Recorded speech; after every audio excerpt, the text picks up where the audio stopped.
చిరంజీవి గారిని డైరెక్ట్ చేస్తా. నేను సినిమాల్లోకి రాకముందు చిరంజీవి గారి సినిమాలను ఫస్ట్ డే ఫస్ట్ షో చూసేవాడిని. ఆ అనుభూతి చాలా గొప్పది. చిరంజీవి గారి సినిమాని డైరెక్ట్ చేయాలనేది నా కళ. ఆ కళ త్వరలోనే తీరుతుందనే నమ్మకం ఉంది అన్నారు కన్నడ హీరో ఉపేంద్ర. నటుడిగా ఎన్ని విలక్షణమైన పాత్రలు పోషించినా ఇంకా ఏదో కొత్తగా ఆకలి నాలో ఉంటుంది.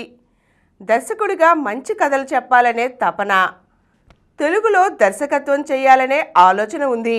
అది మెగాస్టార్తోనే మొదలైతే బాగుంటుంది. ప్రస్తుతం నేను శివరాజ్ కుమార్, రాజ్ బి శెట్టి కలిసి 45 అనే సినిమా చేశాం. అది డిసెంబర్ 25న విడుదల కానుంది. ప్రస్తుతం రామ్ కథానాయకుడిగా నటించిన ఆంధ్ర కింగ్ తాలూకా చిత్రం రేపు విడుదల కాబోతోంది.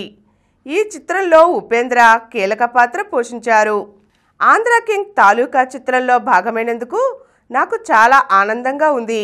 అద్భుతమైన ఎమోషన్స్ ఉన్న సినిమా ఇది. ఒక స్టార్ హీరోకు అతన్ని ఆరాధించే అభిమానికి మధ్య జరిగే కథ. నేనొక ప్రేక్షకుడిగా కథ విన్నాను. హీరోకు అభిమానికి మధ్య ఉండే ఎమోషన్ చాలా గొప్పది. దాన్ని ఈ సినిమాలో దర్శకుడు మహేష్ బాబు చాలా అద్భుతంగా కొత్తగా చూపించారు. ఒక సినీ ప్రేమికుడిగా ఓ అభిమాని గొప్పదనాన్ని చాటి చెప్పే చిత్రం ఇది. రామ్ గొప్ప నటుడు. ఆయన నటన ఈ సినిమాకు ప్రత్యేక ఆకర్షణ. ఒక స్టార్ అయి ఉండి కూడా ఒక సామాన్య అభిమానిలో ఉండే అమాయకత్వాన్ని ఆయన అభినయించిన తీరు అద్భుతం. భాగ్యశ్రీ బోసే రామ్ మధ్య వచ్చే రెట్రో లవ్ స్టోరీ హృదయాలకు హత్తుకుంటుంది. మంచి నిర్మాణ విలువలతో మైత్రి మూవీస్ నిర్మించింది. ఇది మంచి ఎమోషనల్ చిత్రం.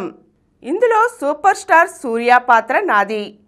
ఇది కూడా నిజ జీవితానికి దగ్గరగానే ఉంటుంది. సాగర్ అనే క్రేజీ అభిమాని పాత్రలో రామ్ కనిపిస్తారు. ఈ కార్యక్రమం మీకు ఎంతో నచ్చింది కదా. ఇటువంటి మరిన్ని వీడియోల కోసం అనతి కాలంలోనే 20 కోట్లకు పైగా వ్యూస్ సాధించిన సమరం ఛానల్ సమర్పించు సమరం సినిమా స్క్రీన్ ఛానల్కు సబ్స్క్రైబ్ చేయండి, లైక్ చేయండి, మీ ఫ్రెండ్స్కి షేర్ చేయండి. అలాగే ప్రక్కనున్న గంట సింబల్ని ప్రెస్ చేయడం మర్చిపోకండి.